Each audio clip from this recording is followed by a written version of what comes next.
Bienvenue dans Terrienne, l'actualité sur la condition des femmes dans le monde. Le choix de Terrienne, direction le ciel, un espace encore trop peu occupé par les femmes. Je veux parler de parachutisme. Une ambassadrice néanmoins fait bouger les lignes à 4000 mètres d'altitude. Championne du monde de chute libre en duo mixte, Karine Joly nous explique comment elle a fait sa place dans un milieu d'origine militaire, viril et quelque peu machiste. Il y a aussi pas mal d'hommes qui ont un petit peu du mal, je pense, à accepter qu'une femme puisse être meilleure qu'eux dans un domaine. C'est plutôt ça que j'ai pu relever sur certains comportements. Et ou des fois, des gens qui sont un petit peu mal à l'aise, justement, ils ne savent pas trop comment gérer ça. Alors, ils ont des réflexions un petit peu déplacées, des fois. Mais bon, c'est rien de tellement méchant, j'ai envie de dire. Après, c'est vrai que quand on rentre dans ce sport, il faut quand même venir avec un petit caractère pour pas se laisser marcher dessus. Donc ça endurcit aussi pas mal. Alors justement, comment Karine Joly et son partenaire en vol comme à la ville, Greg Crozier, ont-ils décidé de former un duo mixte? Voici leur réponse, toujours en duo.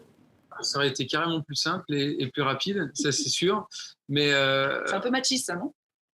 Non, c'est que c'est de la. Non, mais comme toi, tu aurais été avec une fille, ça aurait été beaucoup plus simple, beaucoup plus rapide. C'est vrai que c'est plus facile. Mais en fait, tout simplement, c'est Karine qui m'a sauvé justement, parce que mon père était vraiment contre le parachutisme, cautionnait pas vraiment, et moi, c'était indirectement, enfin inconsciemment en tout cas, un frein très fort à la pratique. Je pratiquais, mais des tout petites doses. J'assumais pas du tout cette pratique-là au final. Et quand Karine est arrivée, m'a fait me rendre compte qu'en fait c'était une grosse frustration que j'avais et qu'il fallait pas vivre avec ça.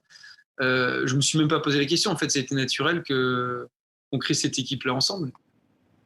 Le coup de griffe, c'est celui des Tchadiennes venues manifester cette semaine devant le palais de justice de N'Djamena pour dénoncer les violences sexuelles et l'impunité des agresseurs, vêtues de noir en signe de deuil pour les victimes et d'orange, couleur de lutte.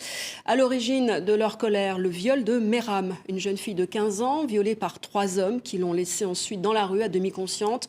Un viol qu'ils ont filmé et diffusé sur les réseaux sociaux. Une affaire qui a provoqué une onde de choc particulièrement violente dans ce pays où le viol est un véritable fléau.